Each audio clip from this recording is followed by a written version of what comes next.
మనల్ని కప్పేసే ప్రతి శ్రమలోనూ ఎంతో కొంత ఆదరణ తప్పకుండా ఉంటుంది. యాకోబు పత్రిక 1 అధ్యాయం 2-3 వచనాలు.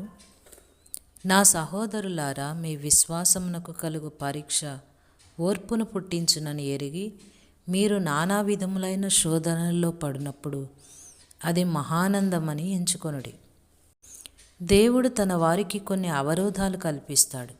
ఇలా కల్పించడం వాళ్ళని క్షేమంగా ఉంచడానికే. అయితే వాళ్ళు దాన్ని వ్యతిరేకమైన దృష్టితోనే చూస్తారు.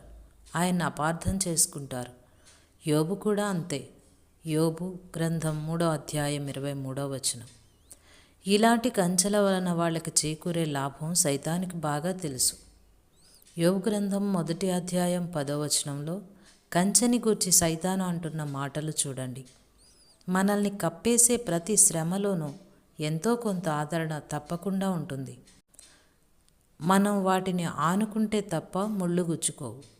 దేవుడి ఆజ్ఞ లేకుండా ఒక్క ముళ్ళు కూడా నీకు గుచ్చుకోదు. నిన్ను బాధ పెట్టిన మాటలు, ఆవేదన పాలు చేసిన ఉత్తరం, నీ ప్రియమిత్రుడు చేసిన గాయం, చేతిలో డబ్బు లేక పడిన ఇబ్బంది అన్నీ దేవునికి తెలుసు. ఎవ్వరికీ లేనంత సానుభూతి ఆయనకి నీ పట్ల ఉంది. ఈ బాధలన్నింటిలోనూ ఆయనపై సంపూర్ణంగా ఆనుకుంటున్నావా అన్నది ఆయన చూస్తాడు. ముళ్ళకంప హద్దుపై నిలిచి అడ్డగిస్తుంది.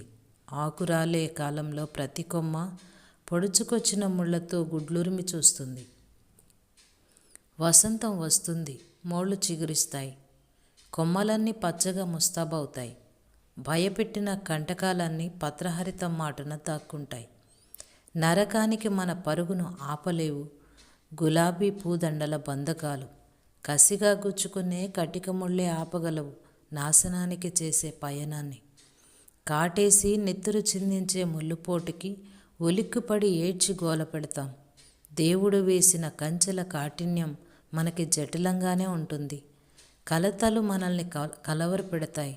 కానీ మన ఆత్మలు చెదిరిపోకుండా, మనం పెద్ద ప్రమాదంలో పడకుండా దేవుని కృపలే అడ్డుకుంటాయి. సర్వేశ్వరుడు చల్లగా చేసే వసంతం సనుగుడులన్నీ సర్దుకుంటాయి. గుచ్చిన ముళ్ళన్నీ చిగురిస్తాయి.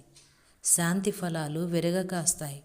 మన దారిని సరిచేసిన ముళ్ళ కొరకు పాడదాం ప్రభువుకి కీర్తనలు.